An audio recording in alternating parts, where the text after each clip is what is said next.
முதல் வாசகம். உன் வழித்தோன்றலை உனக்குப் பின் நான் உயர்த்தி அவனது அரசை நிலைநாட்டுவேன். சாமுவேல் 2ஆம் நூலிலிருந்து வாசகம்.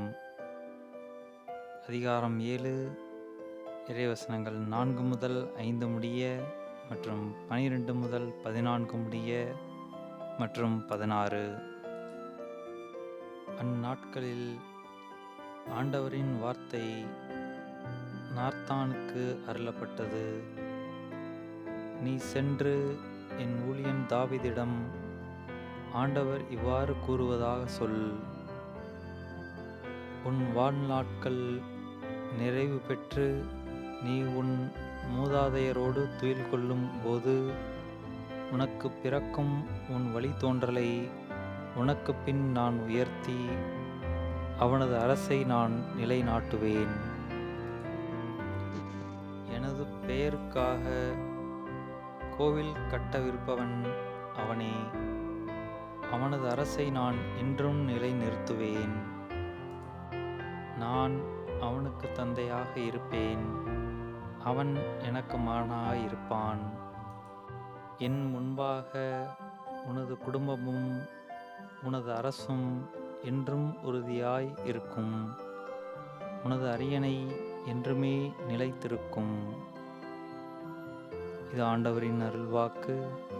இறைவா, உமக்கு நன்றி. 2ஆம் வாசகம். எதிர்நோக்கு இடம் இல்லாதது போல் தோன்றினும் அவர் எதிர்நோக்கினார்.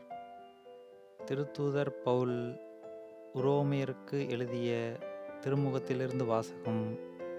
அதிகாரம் 4, இறைவசனங்கள் 13 மற்றும் 16 18 முடிய மற்றும் 22.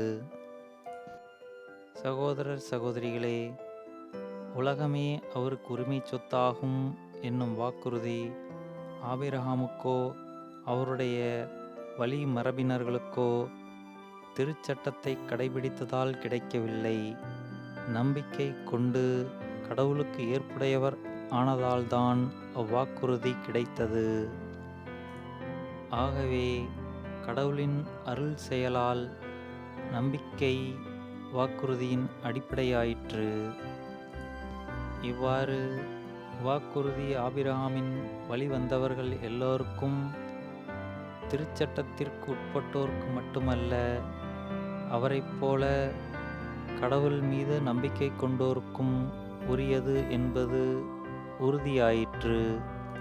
ஆபிரகாம் நம் அனைவருக்கும் தந்தை, ஏனெனில் எண்ணற்ற மக்களினங்களுக்கு உம்மை நான் தந்தையாக்குகிறேன் என்று மறைநூலில் எழுதியுள்ளது.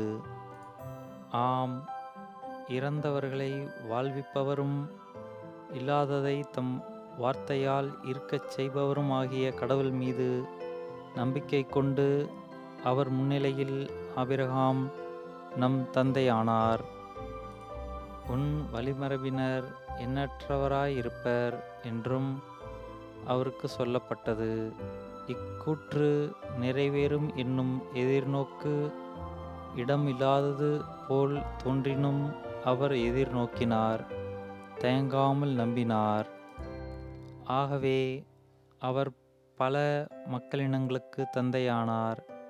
அதை ஆண்டவர் அவருக்கு நீதியாக கருதினார். இது ஆண்டவரின் அருள்வாக்கு. இறைவா, உமக்கு நன்றி. நற்செய்தி வாசகம். ஆண்டவரின் தூதர் தமக்கு பணித்தவாறே யோசேப்பு நடந்து கொண்டார்.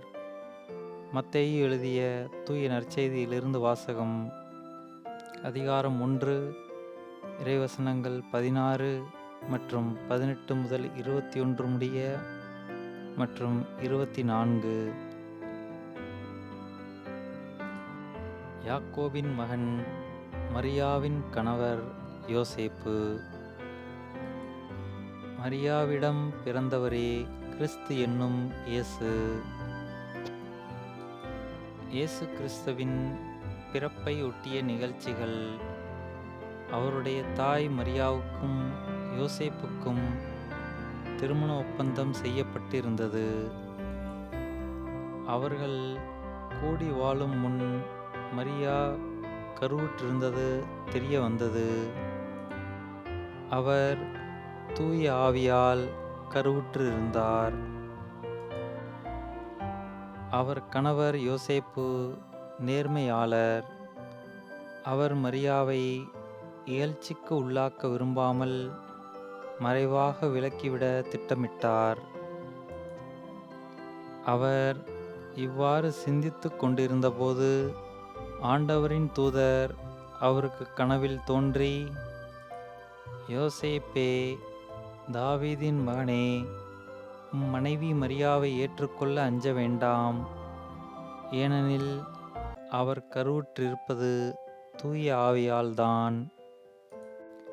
அவர் ஒரு மகனை பெற்றெடுப்பார். அவருக்கு இயேசு எனப் பெயரிடுவீர். ஏனெனில் அவர் தம் மக்களை அவர்களுடைய பாவங்களிலிருந்து மீட்பார் என்றார். யோசேப்பு தூக்கத்திலிருந்து விழித்தெழுந்து ஆண்டவரின் தூதர் தமக்கு பணித்தவாறே தம் மனைவியை ஏற்றுக்கொண்டார். இது கிறிஸ்துவின் நற்செய்தி. கிறிஸ்துவே உமக்கு புகழ்.